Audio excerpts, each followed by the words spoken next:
አንድ ባለጸጋ ሰው ደግሞ ነበር አለ። ሀብት ንብረት የሞላው ትልቅ የእርሻ መሬት ያለው ብዙ ከብቶች ያሉት ብዙ ፈረሶች ብዙ አህዮች ያሉት በጣም ባለጸጋ ሰው ነበረ። ይህ ባለጸጋ ሰው የወለዳቸው ልጆች ግን 2 ልጆች ብቻ ነበሩ። ወንድ ልጆች 2 ልጆች ነው ያሉት። ሀብቱ ብዙ ነው፣ ልጆቹ ግን 2 ናቸው። የዚህን ሰውዬ የዚህን ባለጸጋ ሀብቱን የሚወርሱት እነማን ናቸው? መልሱልኝ። ልጆቹ ናቸው። ልጆች የአባታቸውን ሀብት የሚወርሱት መቼ ነው? አባታቸው ምን ሲሆን ነው? ይገርማቸዋል ምዕመናን። ከ2 ልጆቹ መሃል ትንሹ ልጅ ቢያይ አባቱ አልሞታ ነው ማለት ቢጠብቅ ይህ ሰውዬ ንቅንቃይ ነው። ስለዚህ መጣና አባቱ እስኪሞት መታገስ አቅቶት አባቴ የሚደርሰኝን ገንዘብ አሁኑን ስጠኝና ልሂድ አለ።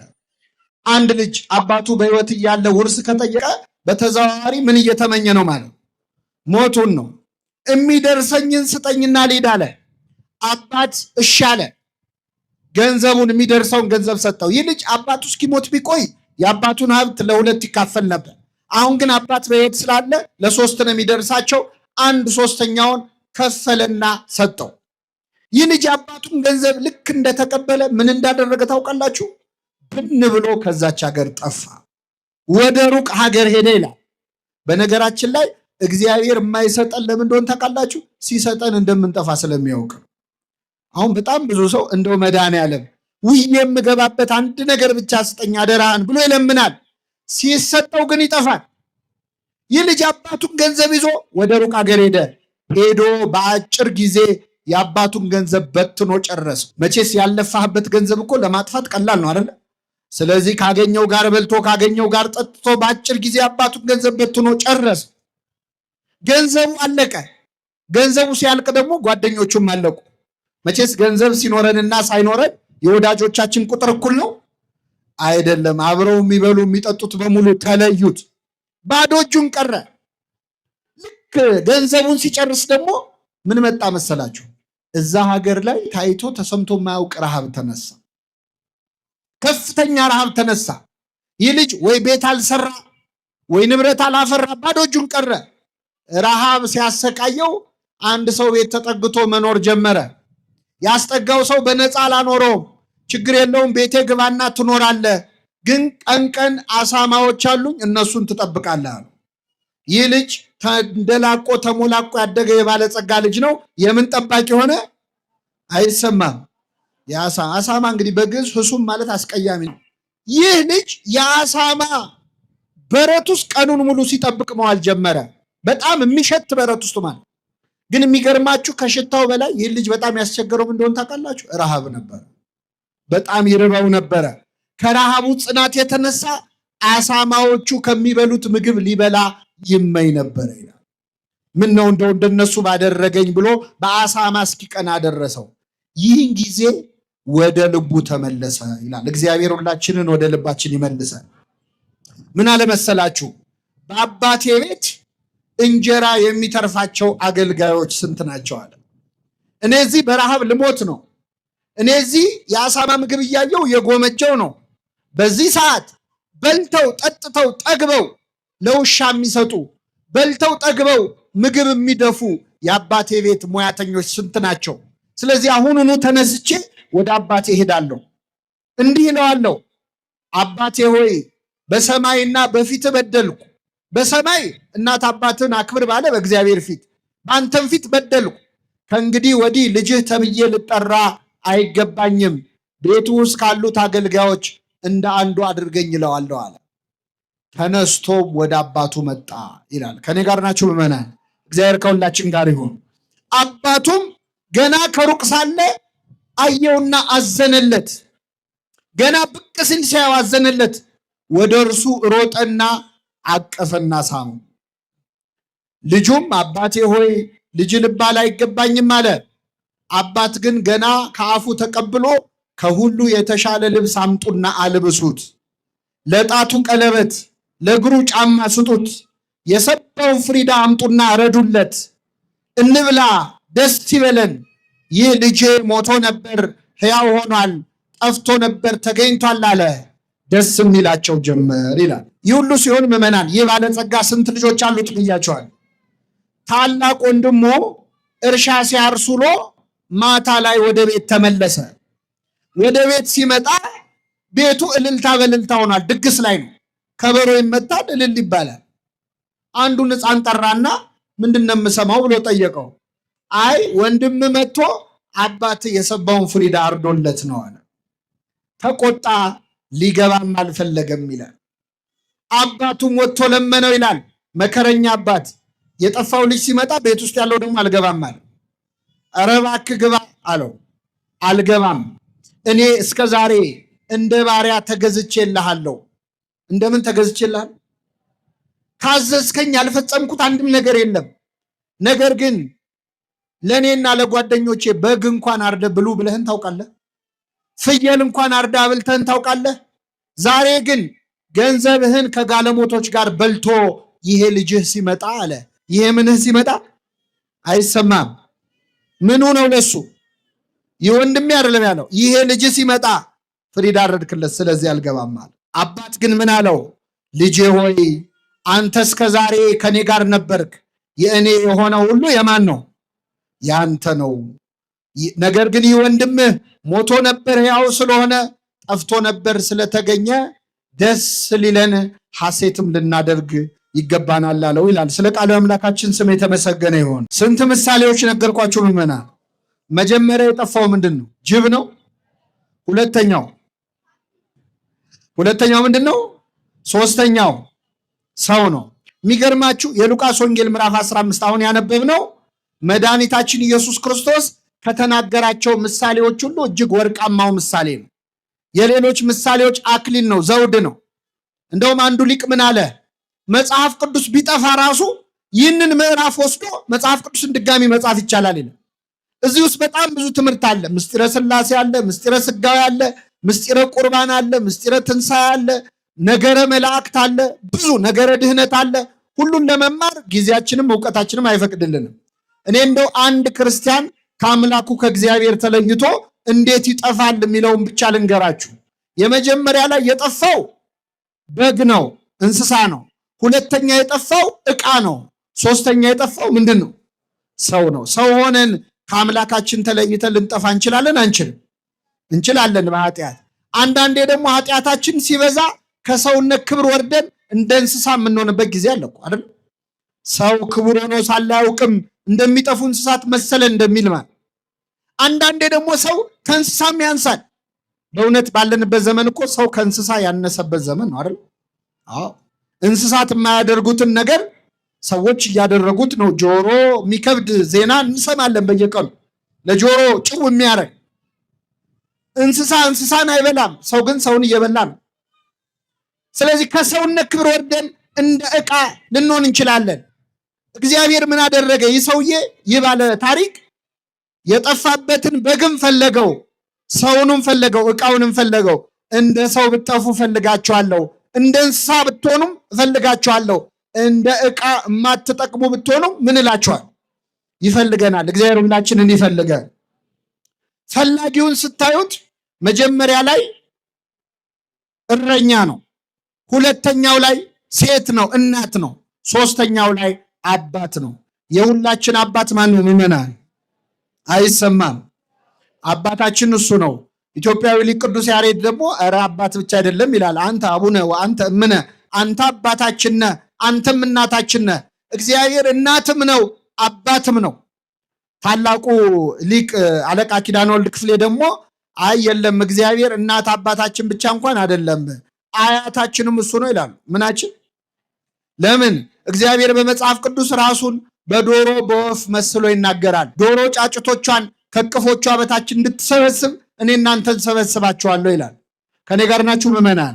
እስቲ መልሱልኝ። ዶሮ ለጫጩት እናት ናት ወይስ አያት ናት? ዶሮ እንቁላል ትጥላለች። ከእንቁላሉ ምን ይገኛል?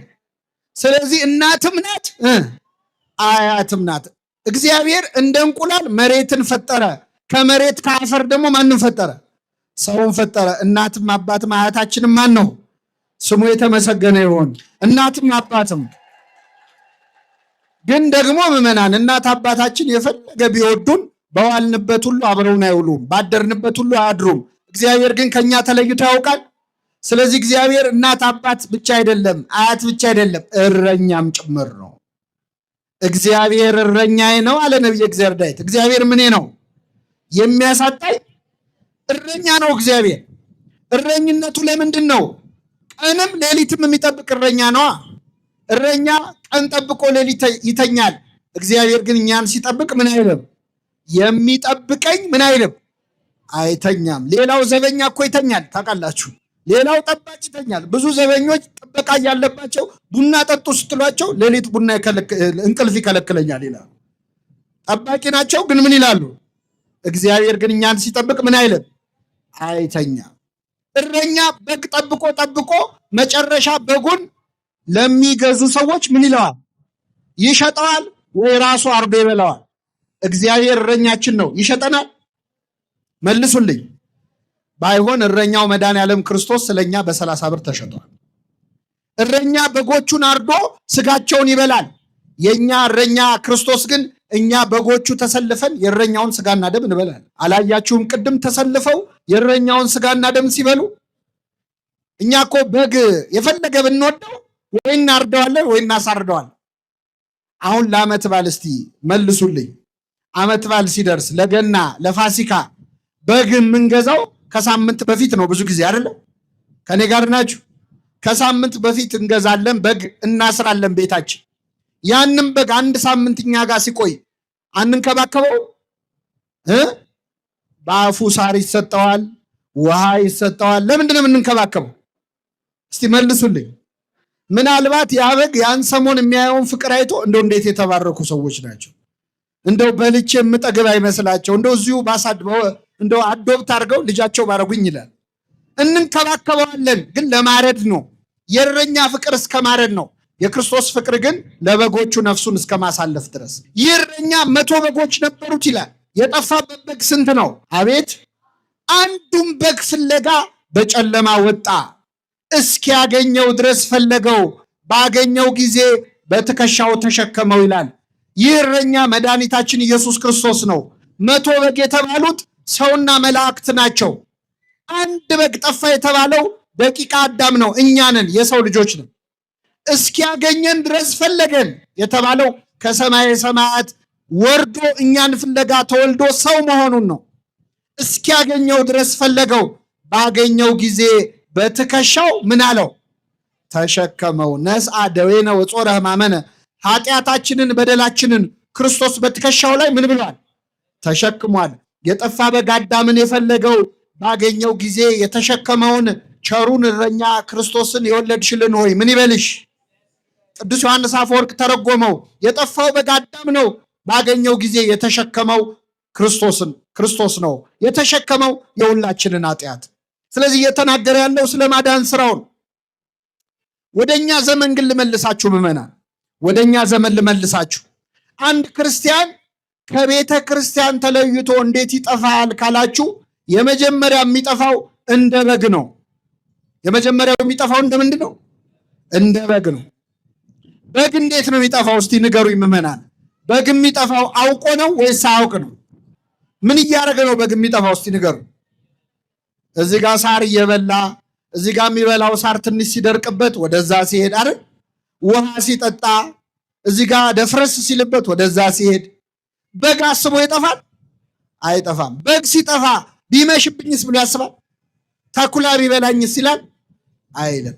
የመጀመሪያው እኛ ክርስቲያኖች ከቅድስት ቤተክርስቲያን የምንጠፋው ልክ እንደ በግ ሳናውቅ ነው። ይሄ በግ እየበላ እየጠጣ እንደጠፋ ብዙ ሰዎች በእንጀራ ጉዳይ ከቤተክርስቲያን ይጠፋሉ። አይተው ይጠፋሉ።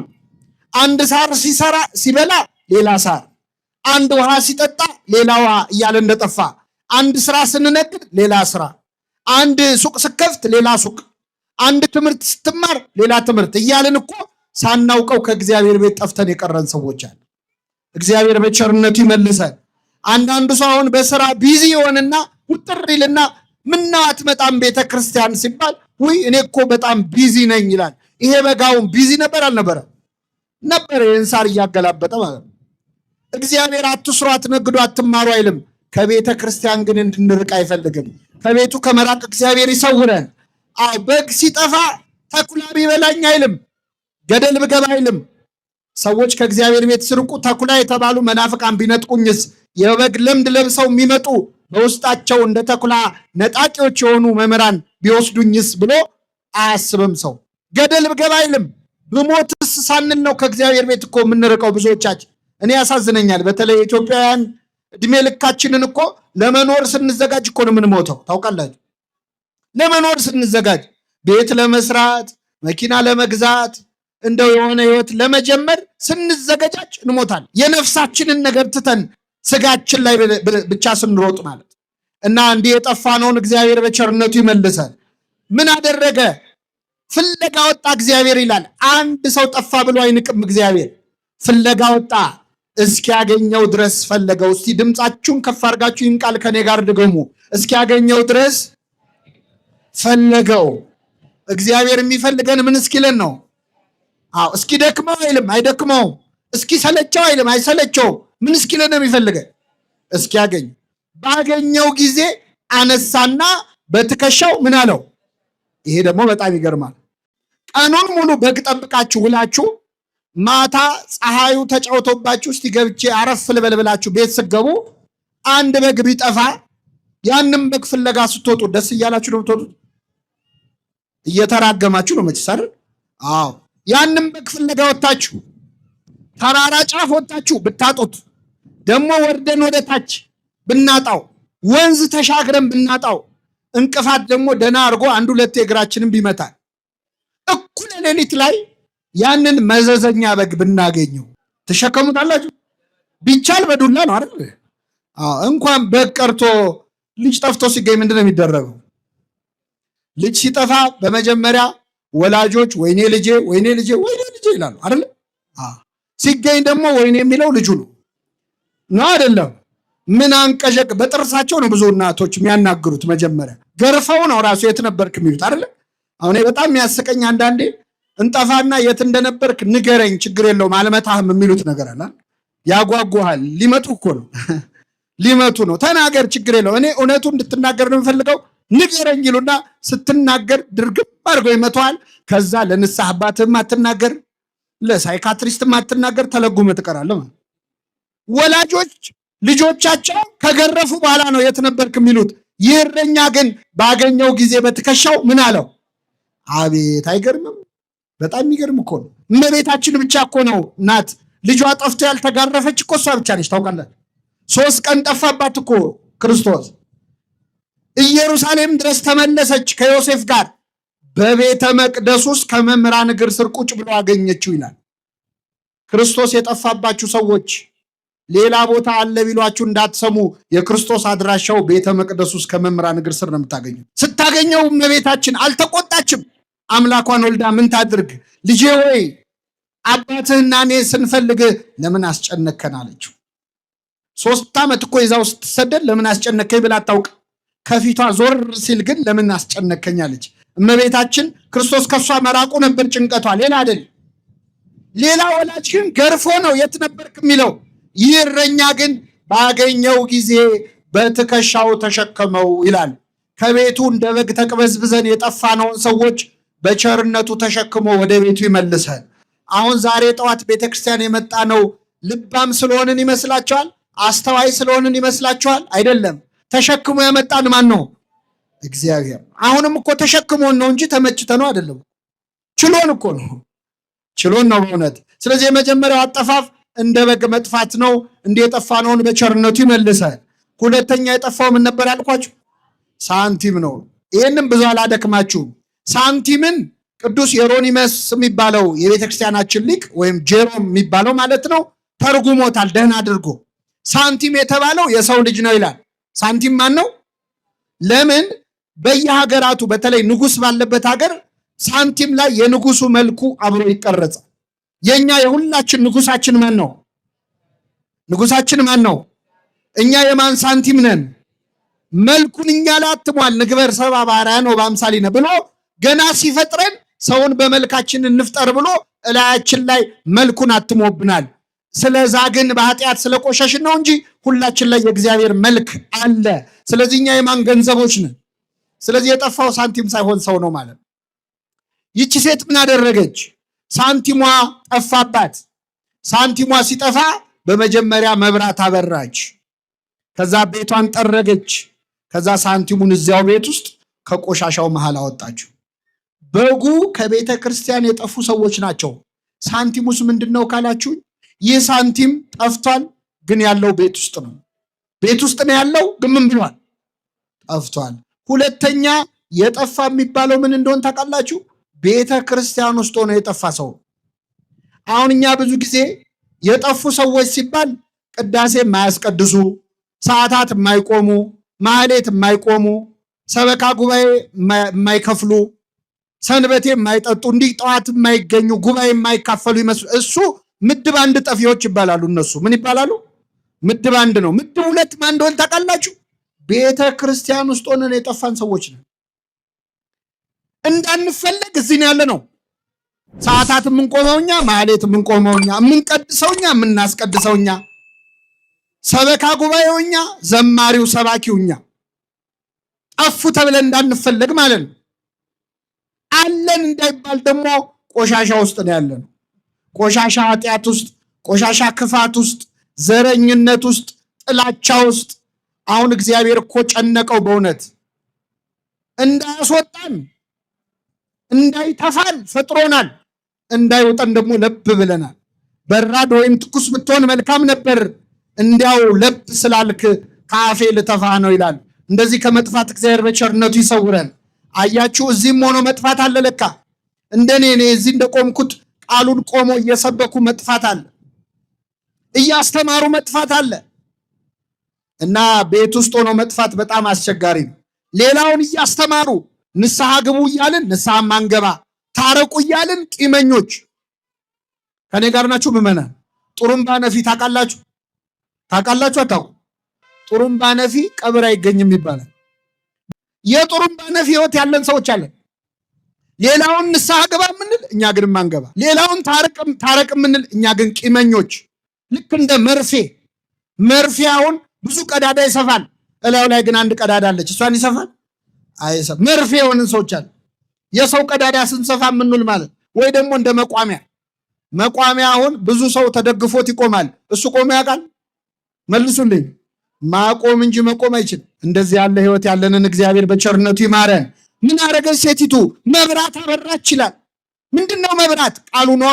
ሕግህ ለመንገዴ መብራት ነው ለእግሬም ብርሃን ነው ይላል። ቤት ውስጥ ሆነን ለጠፋን ሰዎች የሚያበራው መብራት ቃሉ ነው። አበራች። ቤቷን ጠርጋ ያንን ሳንቲም ከቆሻሻው መሃል አወጣችው። እግዚአብሔር ሁላችንንም ከያለንበት ቆሻሻ ውስጥ ያውጣል። አሁን አንዳንድ ሰው እኔ ለማልለወጠው ነገር ቤተክርስቲያኑ ቢቀርብኝ ይሻላል ይላል። እኔ ሄጄ ኃጢአቴን ነው የምጨምረው ባልሰማ ይሻላል ይላል። እንደዚህ አትበሉ ምዕመናን። የፈለገ ብንበድል የፈለገ ብንቆሽሽ ከቤተክርስቲያን መራቅ የለብንም። ምክንያቱም እግዚአብሔር አንድ ቀን ከቆሻሻው መሃል ፈልጎ ያወጣል። ሁላችንን ያውጣል። አወጣችሁ ይላል። እዚህ ላይ እኔ አንድ ነገር ልጨምርላችሁ። አንዳንዴ ቤተክርስቲያን ውስጥ ጥሩ ሰው አለ፣ ደግሞ መጥፎ ሰው አለ። የለም? ቤተክርስቲያን ውስጥ ጥሩ ካህን አለ፣ ክፉ ካህን አለ። የለም? ቤተክርስቲያን ውስጥ ጥሩ ሰባኪ አለ፣ ክፉ ሰባኪ አለ። ሁሉም አለ። እና አንዳንድ ሰው እንደኔ አይነቱ እንደው ቤተክርስቲያን ውስጥ ክፉ ሰው ሲያይ እንደው መድኃኔዓለም እንደው ምን አለ እንደው ቤትህን ብታጸዳ፣ እንደው እንደዚህ አይነቶቹን ሰዎች ጠርገ ብታስወጣቸው ምን አለ የሚል ሰው አለ። እየሰማችሁ ነው ብላችሁ አታውቁም? እንላለን። ምን ነው ቤትህን ብታጸዳ እንላለን። በመጀመሪያ እግዚአብሔር ቤቱን ካጸዳ እኛንስ ይለቀናል? መልሱልኝ። አዎ፣ ጽዳት ከተጀመረ አንተንም ነው የሚያስወጣ አይደል እንዴ? ወይስ ሐሳቡን ያቀረበው ሰው ይቆይ ይባላል? ቅዱስ ዮሐንስ አፈወርቅ ያለውን ከኔ ጋር በሉ። ቤተክርስቲያን በሉ እስኪ። ቤተክርስቲያን ሐኪም ቤት ናት እንጂ ፍርድ ቤት አይደለች። ቤተክርስቲያን ምንድን ነች? ቤተክርስቲያን ሐኪም ቤት ከሆነች እኛ ምንድን ነን? ምን ታካሚ ትላላችሁ? በሽተኞች ነን። አታሳምሩት እንጂ። እየቆረብን ከሆነ ታካሚዎች ነን። ንስሐ እየገባን ከሆነ ታካሚዎች ነን። አለዚያ ግን ምንድን ነን? አይሰማም። አሁን የዛሬው ሰባኪ ደግሞ በጠዋት መጥቶ በሽተኛ ለን እንዳትሉ። እኔም በሽተኛ ነኝ። በነገራችን ላይ እኔም በሽተኛ ነኝ። ታዲያ በሽተኛ ከሆንክ ለምን ቆመህ ትሰብካለህ ካላችሁ በሽተኞችም እኮ ሆስፒታል ውስጥ ትንሽ ሲቆዩ እንደ ዶክተር ያደርጋቸዋል እኮ አይደል? ነው አይደለም? የእነሱም መርፌ ለሌላ ሰው ያብዛሉ እኮ። እና አሁን እኛ ትንሽ ቀድመን የገባን በሽተኞች ነን። እግዚአብሔር ሁላችንንም ይማረን። ስለዚህ በሽተኛ ለበሽተኛ እንደሚያዝን ኃጢአተኛ ለኃጢአተኛ ማዘን አለበት። አሁን እኛ ችግሩ ምን መሰላችሁ? እኛ የምንሰራውን ኃጢአት ራሱ ሌላ ሰው ሲደግመው በጣም ነው የምንዳደደው። ኮፒራይቱ ምን ይሁን አላውቅም። እኛ የምንሰራውን ኃጢአት ሰው ሲደግመው ደስ አይለንም። እኔ ቀላል ምሳሌ ልስጣችሁ። አሁን እዚህ ጉባኤ መሀል እየተማራችሁ መሀላችን ያለ አንድ ሰው ሞባይል ቢጮ ስልኩ ቢጮ ምን ትላላችሁ? አይ እንደው ሰው ምን አለ እንደው ቤተክርስቲያን መጥቶ እንኳን ስልኩን ስነ ስርዓት አያስይዝም ይህ እንደው እንላለን። የኛ ስልክ ከጮኸ ግን የሥራ ጉዳይ አስቸኳይ የቤተሰብ ጉዳይ። አይገርም? በጣም ይገርማል እኮ። ብዙ ሰዎች በነገራችን ላይ በእንዲህ አይነት ነገር ነው ከቤተክርስቲያን የሚሸሹት። እና አብረን የሰራነውን ኃጢአት እንኳን እኮ እንተዛዘባለን። እርስ በርስ የምንፈርደውን ያህል ስላልፈረደብን ስሙ የተመሰገነ ይሁን። ስለዚህ ምን አለ ቅዱስ ዮሐንስ አፈወርቅ? በሽተኞችን የሚያክሙባት ሐኪም ቤት ናት ቤተክርስቲያን። አንዱ ለአንዱ ማዘን ያለብን ናት። እና ጠርጋ አስወጣ አይባልም። ይህ ሳንቲም ተጠርጎ ቢሆን ኖሮ ይገኝ ነበር እንዴ? አይገኝም። የተገኘው የት ስላለ ነው? ቤት ውስጥ ስላለ ነው። ሁላችንም በቤቱ ያጽናን። አንዳንድ ሰው ደግሞ ቤተክርስቲያን ውስጥ ክፉ ሰው ሲያይ ሰበብ ፈልጎ የሚወጣ ሰው አለ። ሁለተኛ አልመጣም የሚላል። እኔ የአባ ገሌን መስቀል አልሳለምም የሚሉ ሰዎች አሉ። መስቀሉ የማን ነው? የእግዚአብሔር ነው። የክርስቶስ መስቀል አንድ ኃጢአተኛ ካህን ቢይዘው ይረክሳል? አይረክስም። ካህኑ ይቀደስ ካልሆነ እንኳን ካህን ሰይጣን ቢይዘው አይረክስም። እና አንዳንድ ሰው ሰበብ ነው የሚፈልገው። ቄሱ እንዲያደረገ ዲያቆኑ እንዲያደረገ እያለ ከቤተክርስቲያን መውጣት ነው የሚፈልገው። ከኔ ጋር ናችሁ? አሁን እየተማርን ከላያችን አውሮፕላን ሲመላለስ ነበር። እንደው ያርግልንና ለሁላችን እንደው እዚህ ያለው ህዝብ በሙሉ በአንድ አውሮፕላን ተጭኖ ኢየሩሳሌም ቤት ደስ ይላቸዋል። እና አሁን እንደው በረራው ላይ እንውሰዳችሁ። እየሄድን እያለ አውሮፕላኑ ላይ ምግብ ምናምን የሚያቀርቡ የሚያስተናግዱ ሰዎች አሉ አይደል? አውሮፕላን ውስጥ እንደው ቢገላምጧችሁ ቢያመናጭቋችሁ እዛ አውሮፕላን ውስጥ ወራጅ አለ ትላላችሁ? መልሱ እንዴ። አንጀት እያረረ ቁጭ ነው የምትለው አይደል? አዎ፣ በረራው እስኪጠናቀቅ ቁጭ ትላለ። ቤተ ክርስቲያን እንደ አውሮፕላኑ ናት። ምዕመናን የምትወስደን ወደ መንግስተ ሰማያት ነው። አስተናጋጆቹ እኛ አገልጋዮቹ ነን። የእኛን ጸባይታችሁ ወራጅ አለ አትበሉ ባካችሁ። ሁላችንን መንግስተ ሰማያት ለማረፍ ያብቃል። ወደ መጨረሻው ልምጣላችሁ። ሶስተኛ የጠፋው ሰው ነው። መጀመሪያ የጠፋው በግ ነው። ከእግዚአብሔር ቤት የራቁ ሰዎች ናቸው። ሁለተኛው ሳንቲም ነው። ቤት ውስጥ ሆነን ያለን መስሎን የጠፋን ሰዎች ነን። ሶስተኛው ልጅ ነው። የአባቱን ገንዘብ ስጠኝ ብሎ አውቆ የጠፋ ነው። ከዚህች ኦርቶዶክሳዊ ተዋሕዶ ቤተክርስቲያን ከዚህ መቅደስ ከዚህ አገልግሎት አውቀው የወጡ ሰዎች አሉ። ይህ ልጅ አባቱ ቤት ቁጭ ብሎ አንዴ ውሃ ቅዳ፣ አንዴ እንጨት ፍለጥ፣ አንዴ ከብቶቹን መልሳቸው፣ በጊዜ ግባ መባል ሰልችቶት ነው የወጣው። ከዚህች ኦርቶዶክሳዊ ተዋሕዶ ቤተክርስቲያን ጾም ሰልችቷቸው፣ ጸሎት ሰልችቷቸው፣ ምንኩስና ከብዷቸው የወጡ ሰዎች አሉ የሉም?